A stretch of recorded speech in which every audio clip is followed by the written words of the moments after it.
Hey everyone, welcome to another podcast with the High Performance Health Team. I'm with the OGs today, and we're going to talk a couple of topics. We're going to discuss how to get the 10,000 steps in a day, and we're also going to talk about diet over exercise for weight loss. Two topics that I'm sure all of you guys come across on a daily basis on all of your check-in calls, understanding the importance of steps and how it plays its role in increasing your total daily energy expenditure, and also discussing why people focus on exercise rather than their nutrition when it comes to weight loss. So, Pav, talk to me about the number 10,000. Does it mean anything significantly, or what are your thoughts on that number 10,000?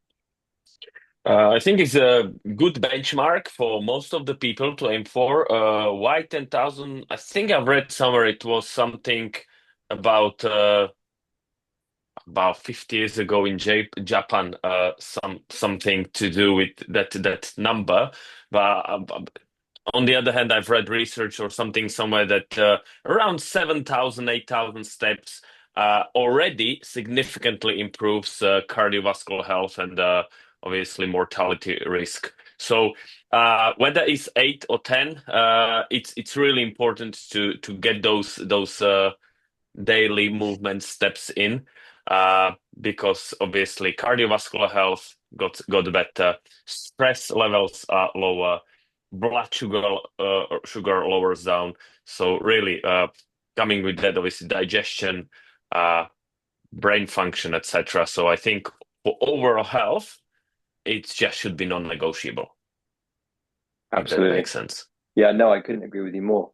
It amazes me actually how easy it is to also not hit the 10,000 if you don't track. And I have to say, I mean, I'm a big fan of the Apple Watch to track my calories, um, because it can be easy to not get it, and I think it's always good to be able to focus on those targets. Colin, how do you get your clients to do it? And is it something that you kind of come across a lot on your check-in calls as well? And how do you get them to implement that into their day to day life? Yeah, you actually make a good point there about the Apple Watch. And I don't have an Apple Watch, and so any of my steps are always tracked on my phone. But I know my wife uses a Garmin, and obviously we could spend the whole day together and go for walks and do all the same amount of steps. But at the end of the day, her total could be 3, 4, 5,000 more than I've gotten, because I'm not getting all the little steps in between when I don't have my phone. As well as that, when you're looking at an overall average, especially rather than on a specific day, if I'm just looking at what my trends are, if you don't have a wearable, it's not taken into account when you're going for runs and things like that as well. So for sure, you have to take that into account. If I'm trying to get 10,000, is that actually reflective of how many I'm getting, whether I have a wearable or not? If not, then obviously, if I'm a little bit under, it's probably still going to be higher, like I say, if I had a wearable. So it's important to kind of like recognize that, I think.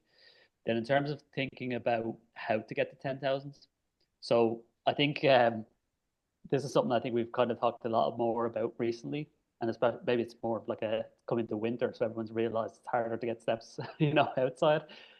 And I'm now a big advocate for the walking pad. I was previously anyway, but I actually got one myself a few months back, and honestly, it's been so much easier to get steps in, because you can just get 1,000 in between a couple of little things here and there. You have 10 minutes, and it's so easy then to accumulate them throughout the day, rather than having to set aside time to go for a walk in the middle of your day. Because obviously we can do that most days, but there are some days when you're just jam packed and you can't get away, and or like I said, the weather is so bad that I literally can't get outside. So having a backup like that, it's an absolute lifesaver. It makes it easier to actually stay on track and hit a target. Um, I have, yeah, just other ways as well, but that's kind of like the first two things that I would kind of look for anyway. Yeah, absolutely.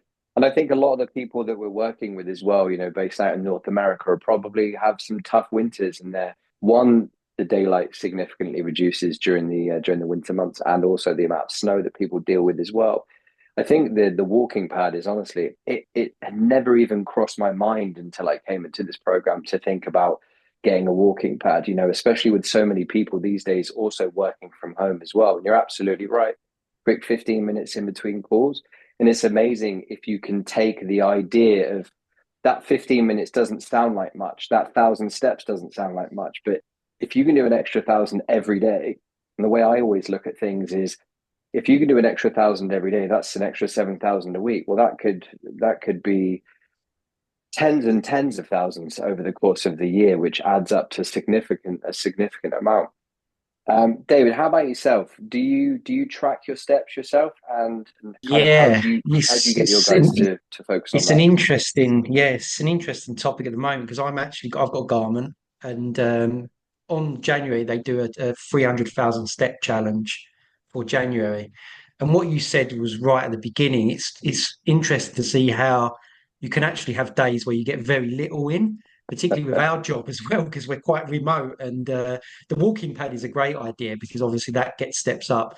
Um, Scheduling as well, looking at walking as part of your overall fitness program, like on my calendar, and I've done this since I started this challenge, actually, it's really helped, is actually putting the same color on my calendar for workouts, mobility, and walking. So my mindset is then adjusted to, all right, I'm going to do the walk because it's going to relate to improving my fitness and it's something that's going to help. And it should be all put in the same basket. Whereas I think some people may look at walking as maybe a good to have, a nice to have, even on a program. And gradually, over the course of the weeks and months, they could actually have quite a low number of steps, particularly if they do a sedentary job. So scheduling is important, and trying to maybe get it early in the day as well, because it's easy to kind of pull it back if you've only done a couple of thousand by sort of lunchtime, mid-afternoon. So a bit of scheduling, the walking pad is great. And just understanding the reasons why you're not walking. Is it because of the weather? Is it because of the schedule? Could you take a more active route? There's lots of reasons. So getting to the bottom of why you're not doing the walking steps and then trying to find a nice solution. But scheduling goes far with me, I think. But that depends on the personality type.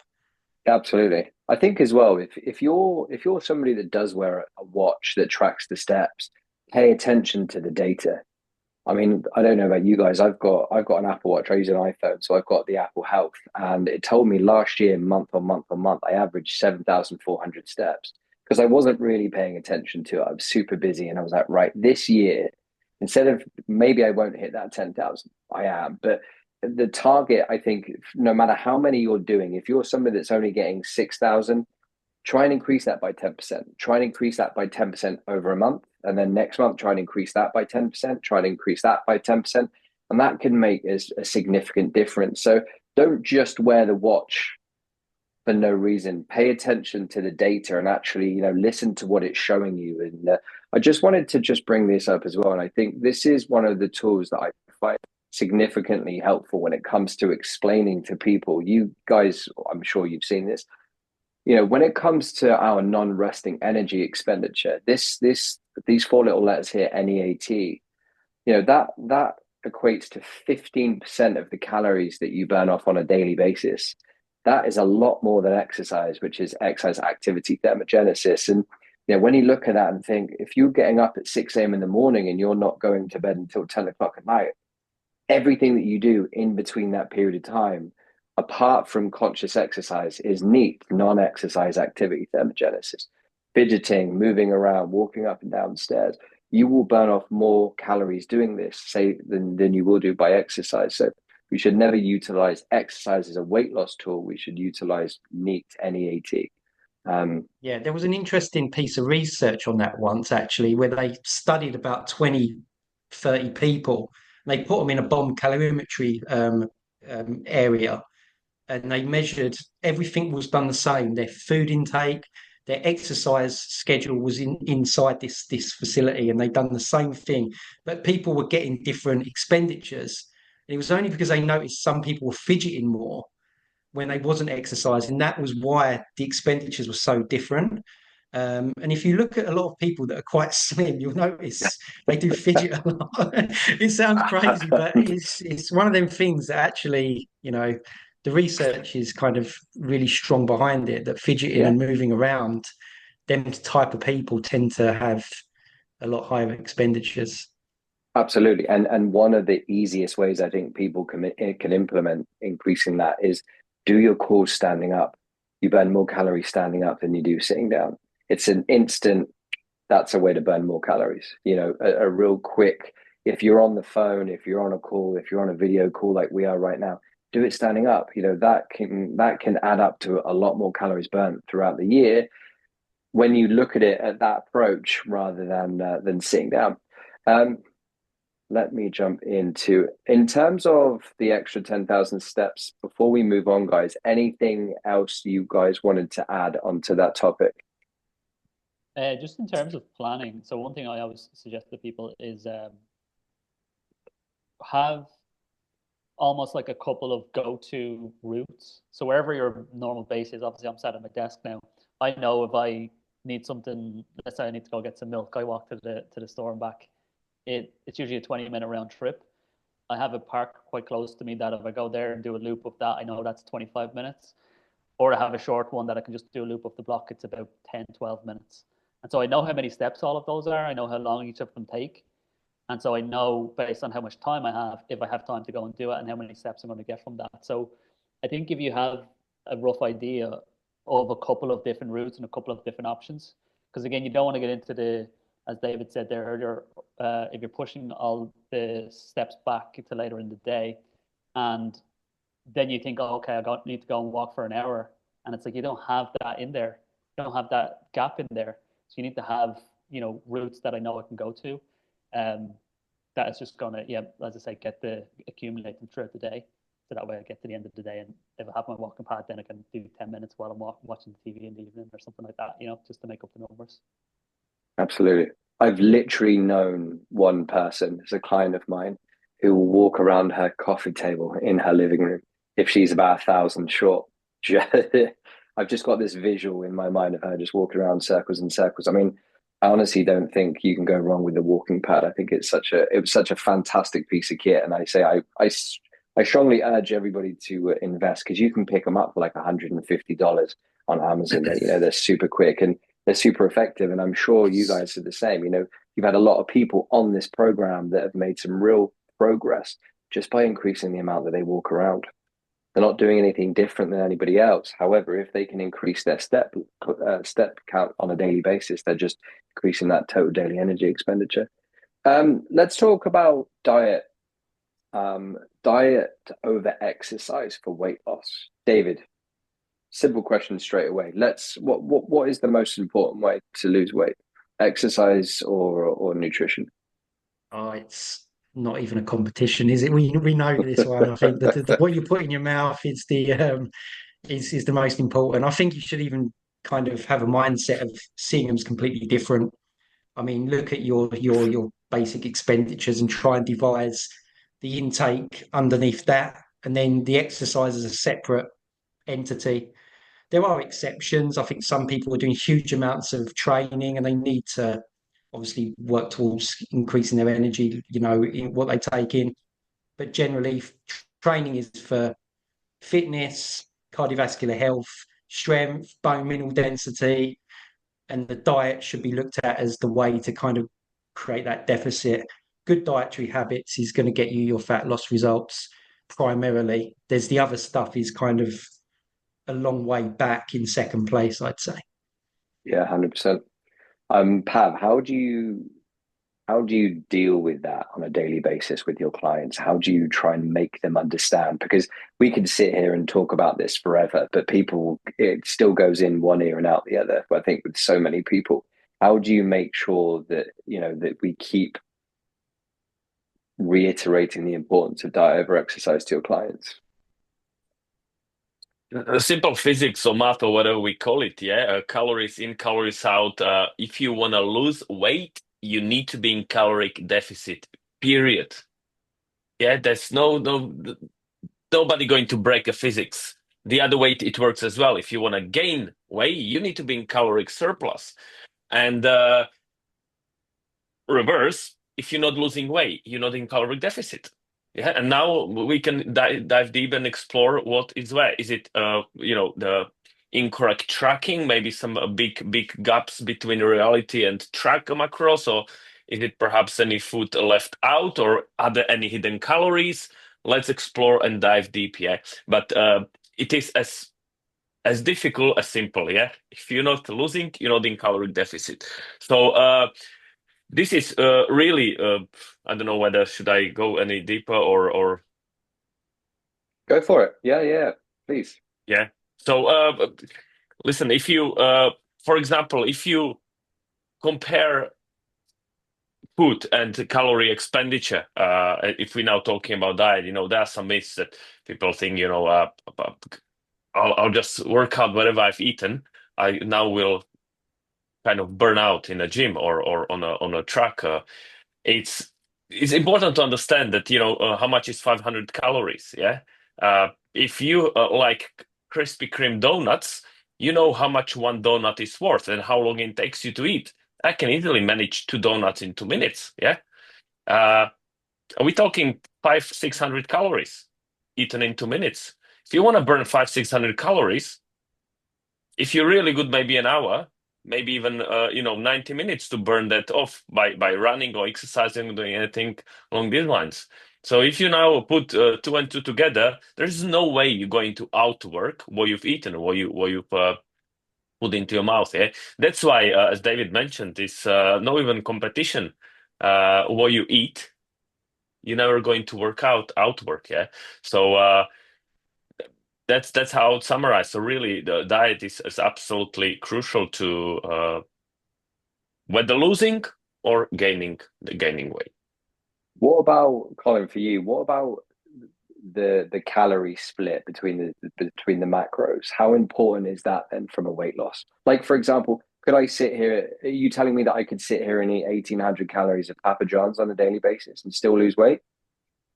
Yeah, you could.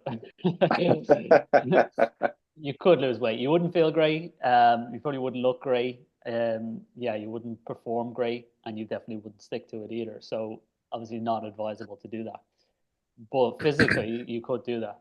Um, so I think so. Actually, a good example is in the differences.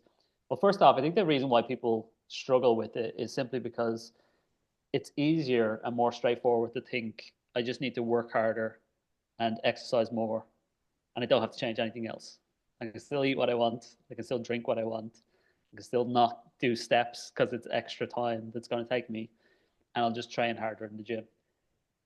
Than the complexity of learning how to actually stick to nutrition, having to plan out meals, having to maybe prepare meals ahead of time, and all of that's a lot more complicated and probably a lot more mentally challenging than just training harder. So I think that's where people struggle with it. They don't want to be told that's the answer. They want to be told I just need to train more, and that'll solve it. But a good example is if you ever watch, obviously on YouTube, you have tons of guys. It's not really a trend anymore, but a few years ago, it was a trend of the 10,000 calorie challenge where someone tried to eat 10,000 calories in one day. But then occasionally you get someone do the same thing, but instead of I'm going to eat 10,000 calories in one day, and then another day I'm going to try and burn 10,000 calories. And the difference in how challenging that is, for the most part, anyone's I've seen, I don't think they've even completed the burning 10,000 calories in one day. You have to train morning to night and very vigorously. But if you have a good, if you're tactical about it, you can actually eat 10,000 calories very easily. So it's just, again, if someone's 20, 30, 40 pounds overweight, there's obviously a problem there where we're over consuming. And so it's so easy to over consume consistently, but it's so difficult to burn enough calories to put me in a deficit consistently. I can't do that every single day, whereas I can easily overeat every single day. So it's just going to be uh, the biggest difference you can make is going to always come from the nutrition side of it. Just talking about the walking pad, if you walk for 10 minutes and burn 1,000 steps, walk 1,000 steps in 10 minutes, it burns, I think it's less than 30 calories. So think about that. Okay, I've done 10,000 steps today. That's just slightly less than 300 calories. As you say, eat 2 Krispy Kreme donuts in 2 minutes, and it's like, okay, I need to walk 100,000 steps every day. It's just not practical to think of it like that. So yeah, it's the diet's always going to be the difference maker. 100%. I think as well, my kind of tongue-in-cheek comment at the beginning about, losing weight on Domino's pizza, the most important thing, avoiding the ultra high processed as much as you possibly can. And when you think about good quality, nutritious food, and I always say, things that either grow from the ground, grow on the tree, walk on the land, or swim in the sea, if we can stick to eating food like that, you can get so much more food on your plate as well for such a lower calorie spend. When we're thinking about a Krispy Kreme donut for 300 calories, like Pav said, and you could eat that in 2 minutes. Oh God, I think I could eat a dozen probably in 10 minutes, if I was really hard pushed to do that. And how much food would you need to actually consume fibrous food, good quality, nutritious food that's going to provide you with such good nutrients, great macros, and incredibly, satiating, that's going to leave you full for hours as well.